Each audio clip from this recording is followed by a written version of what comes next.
శబరి MySQLలో నా రైట్స్ అన్ని చాలా స్లో అయిపోయాయి. ఏం చేయాలి?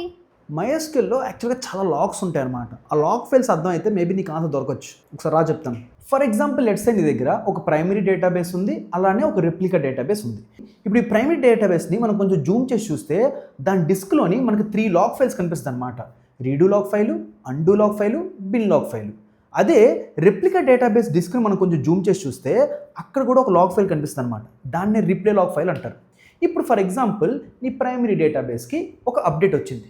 అప్డేట్ రాగానే ఆ అప్డేట్ అనేది ఫస్ట్ రీడూ లాగ్ ఫైల్లో స్టోర్ అవుతుంది, నెక్స్ట్ అండూ లాగ్ ఫైల్లో స్టోర్ అవుద్ది, ఆ నెక్స్ట్ బిన్ లాగ్ ఫైల్లో స్టోర్ అవుద్ది.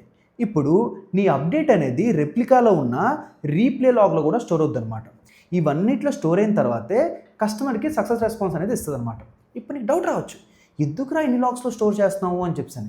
ఫస్ట్ రీడూ లాగ్లో ఎందుకు స్టోర్ చేస్తున్నావు అంటే ఎప్పుడైనా కూడా నీ అప్డేట్ అనేది డైరెక్ట్గా టేబుల్స్లోకి వెళ్ళాలి. కానీ టేబుల్స్లోకి డేటా వెళ్ళడానికి చాలా టైం పట్టేస్తుంది అనమాట.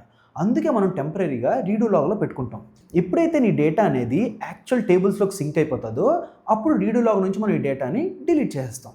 ఇప్పుడు అండూ లాగ్లో ఏం డేటా ఉంటుంది? అండూ లాగ్లోని నువ్వు ఒక రోని అప్డేట్ చేద్దాం అనుకుంటున్నావు అనుకో, ఆ రో యొక్క డిఫరెంట్ వర్జన్స్ అనేవి అన్నీ ఈ అండూ లాగ్లో స్టోర్ అయి ఉంటాయి అన్నమాట. ఇప్పుడు ఎవరికైనాను రో యొక్క ప్రీవియస్ వర్జన్స్ కావాలి అనుకో, వాళ్ళు అండూ లాగ్ను పిలిస్తే ఆ డేటా అనేది వచ్చేస్తుంది అనమాట.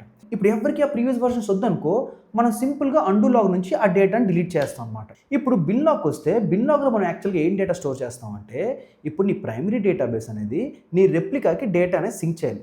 అది సింక్ చేయడం కోసం మనం డేటా అనేది బిన్ లాగ్లో స్టోర్ చేసుకుంటాం. ఇప్పుడు ఈ బిన్ లాగ్లో ఉన్న డేటానే నీ ఎగ్జాక్ట్గా రెప్లికాలోకి వెళ్ళి స్టోర్ అవుద్ది అనమాట. ఇప్పుడు ఈ బిన్ లాగ్ నుంచి డేటా డిలీట్ చేయడం కోసం MySQL కూడా మనకు కొన్ని పారామీటర్స్ ఇస్తాడనమాట. 1 డే తర్వాత డిలీట్ చేయు, 30 డేస్ తర్వాత డిలీట్ చేయని చెప్పని. ఆ స్పెసిఫిక్ టైం పాయింట్ తర్వాత ఈ బిన్ లాగ్ నుంచి డేటా అనేది ఆటోమేటిక్గా డిలీట్ అయిపోద్ది అనమాట. నెక్స్ట్ మన రెప్లికా దగ్గరికి వస్తే ఇక్కడ రీప్లే లాగ్ ఉందన్నమాట. ఈ రీప్లే లాగ్లో ఏం డేటా ఉంటుంది? మన ప్రైమరీ డేటాబేస్కి వచ్చిన రైట్స్ అన్నీను మన రీప్లే లాగ్లో ఉంటాయి అన్నమాట. ఇప్పుడు ఈ రీప్లే లాగ్లో ఉన్న డేటా మొత్తం నీ రెప్లికాలో టేబుల్స్ కూడా ఉంటాయి కదా, ఆ టేబుల్స్లోకి ఈ డేటా మొత్తం సింక్ అవుతుంది అనమాట. అది సింక్ అయిన తర్వాత నీ రీప్లే లాగ్ నుంచి కూడా మనం డేటాని డిలీట్ చేస్తాం అనమాట.